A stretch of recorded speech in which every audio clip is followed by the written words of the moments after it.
Today, we are going to talk about how to build wealth with real estate in 2022. Hello, this is David Xie with the Xie Mortgage Team, mortgage broker with Xie Mortgage. I've been reading this book, and this book has absolutely changed my life. It's Be Obsessed or Be Average, written by Grant Cardone. And one of the things that I heard today, and that's why I wanted to talk about this, was when Jim Carrey, the actor, first got into acting, he wrote himself $1 million check when he had no money in the bank. He didn't have anything, but he wrote himself $1 million check. Grant turned around and he wrote himself a $10 million check. And guess what? They got it. And Grant says, you know what? The one thing that I regret not doing was writing myself $1 billion check, because he's literally building that empire. How is he building that empire? How is he doing this?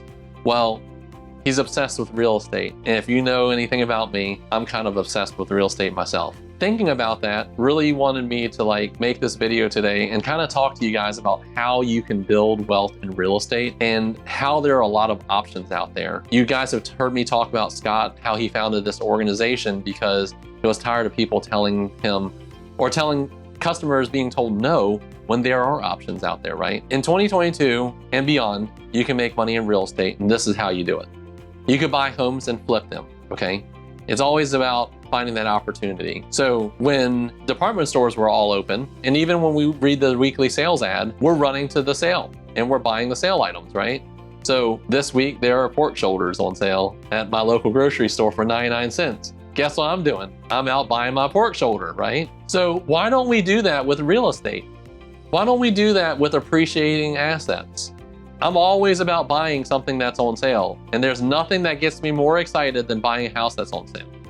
Okay, so I'm constantly looking at foreclosures literally every minute of the day from the notifications and all the areas that I want to buy. I'm constantly analyzing whether it'd be worth me flipping the house, going in and fixing it and selling it to someone else, or if it's a better deal, buying and holding the property so that I can not only get monthly rental income, but I can build equity from the value increasing from someone else paying my mortgage for me. The third thing is, do you want to do a long-term rental or a short-term rental? A long-term rental's really excellent, right? You got that consistency, and you literally, with rent prices as high as they are, there's nothing like long-term rentals right now. They're phenomenal. You know, whether it be a single family, a duplex, a triplex, a quadplex, an apartment complex, anything that has X on the end is a good buy. Third thing, short-term rentals. I love short-term rentals because I like traveling. That's one of my whys, right? My why is to be in epic places with my family, being able to work in epic places and still be able to serve you and your loan needs. So having a short-term rental is great. Being able to buy that short-term rental, being able to rent the short-term rental out, have someone pay you a week of hotel resort rates to live in your house 48 weeks a year, and the rest of those weeks that are left over, you can use it for your own purposes and to spend time with your friends, your family, your coworkers, and just build these epic experiences together. How do you buy these now? You can obviously buy it with your own funds, putting the money down to buy it. You can convert your current home into an investment property and still take advantage of the beneficial rate that you got on your house and buy another house with the current interest rates. You could buy it as a syndication, which is kind of like a group buy. You know, you could buy a share of that house. Those are really good ways of kind of getting into it. Realistically, you can take your retirement plan and convert that into a self-directed IRA, and that's something that I've done recently, okay?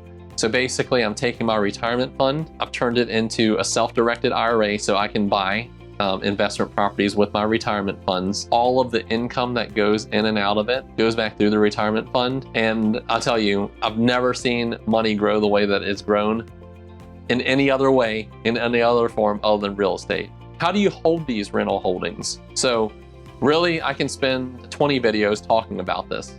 So you can hold it solely, and you watch my title insurance video and I can kind of tell you how it can be held, as an individual. However, you do assume a lot of the risk in it, so when you get an insurance policy, someone gets injured, things like that, it can really dent your assets that you have. The other way that you can hold it is under an entity like an LLC or a corporation. If you do watch a lot of YouTube videos, this is a long watch. but I would highly recommend that you watch something on Anderson Advisors if you're gonna get into this. Anderson does a really good job of like protecting their clients, and we've all heard about it. The rich get richer and the poor get poorer, right? If you spend the money on building yourself as well as your organization, and you're working with a company like Anderson who has their financial advisors in-house, they have their attorneys in-house, they have their accountants, they have their people that specialize in investing in properties, people that specialize in investing in commercial properties, all of those working under one roof, they typically can lead you to find a way to hold this the best, right? You know, like maybe forming a trust, maybe forming an organization. We've heard of terms like cost segregation. You know, all of this can be done. And then finally, we're going to talk about how to get financing on these, because that's where I step into this, right? You can get financing from regular conventional loans. You can get financing from non-QM loans. And basically these are ways to hold them in LLCs, ways to just use the rental income for qualification, ways to use your bank statement to qualify you on income. There's so many different ways. There's also fix and flip financing that's available. And I'm sure your normal financing institution doesn't have programs like this. And that's the advantage of working with a guy like me, is that there are fix and flip programs that are available. And then finally, for the commercial loans, those are available as well. If you have any questions on how to build wealth with real estate in 2022, I'm your guy, I think. You know, I'd love to talk to you about it. I'd love to, you know, share with you some of the knowledge and personal experiences that I've kind of gone through. My name is David Xie with the Xie Mortgage Team, and my phone number is 757-478-8493. All right, bye.